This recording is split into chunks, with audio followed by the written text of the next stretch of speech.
அக்னி set Vanniyar சமூகத்துக்குரியது, பாமகவுக்குரியதல்ல. அக்னி செட்டியை வரையறனாலும் அவன் வரைகிறவன் திருமாவளவனை நினைச்சுக்கிட்டு தான் பாயை போட்டு அப்புறம் அதுக்குள்ள சுவாலை போடணும். தேர்தல் ஆணையம் எப்படி ஒரு இன்டர்லாக்கிங் பண்றான் பாருங்க. வன்னியர் சமூகமும் ஆதி திராவிடர் சமூகமும் ஒன்றுதான், ஒற்றுமையாக இருக்க வேண்டும். அக்னி செட்டி வன்னியர் சமூகத்திற்குரியது, பாமகவுக்குரியதல்ல, வன்னியர் சமூகத்திற்குரியது.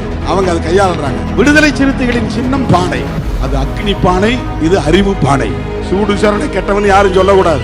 ஆகவே அக்னியும் வேணும், அறிவும் வேணும். மேஜை சின்னத்தை எடுத்துக்கலாமா அப்படின்னு நான் சொன்னேன்.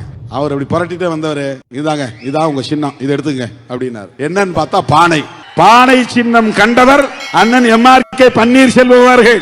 நான் தயங்கினேன், என்னன்னா பானையை உடைச்சிருலாம் சொல்லுவானுல அப்படின்னு சும்மா சொன்னேன். அவர் சொன்னாரு, பானை பிடிச்ச கை பாக்கியசாலின்னு சொல்லுவாங்க கிராமத்துல. இப்ப பாருங்க, அக்னி செட்டியை வரையணும்னாலும் பானையை போட்டுதான் ஆகணும். அக்னி செட்டியை வரையணும்னாலும் அவன் வரைகிறவன் அந்த தம்பி திருமாவளவனை நினைச்சுக்கிட்டு தான் பாயை போட்டு அப்புறம் அதுக்குள்ள சுவாலை போடணும். தேர்தல் ஆணையம் எப்படி ஒரு இன்டர்லாக்கிங் பண்றான் பாருங்க. வன்னியர் சமூகமும் ஆதி திராவிடர் சமூகமும் ஒன்றுதான், ஒற்றுமையாக இருக்க வேண்டும்.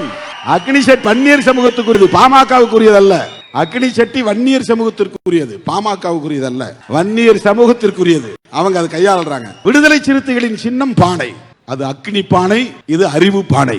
அன்ன பானை, அறிவும் வேணும், அக்னியும் வேணும். உடம்புல எப்பவும் ஒரு சூடு இருக்கணும், சூடு குறைஞ்சிடக்கூடாது. சூடு சரணை கெட்டவன் யாரும் சொல்லக்கூடாது.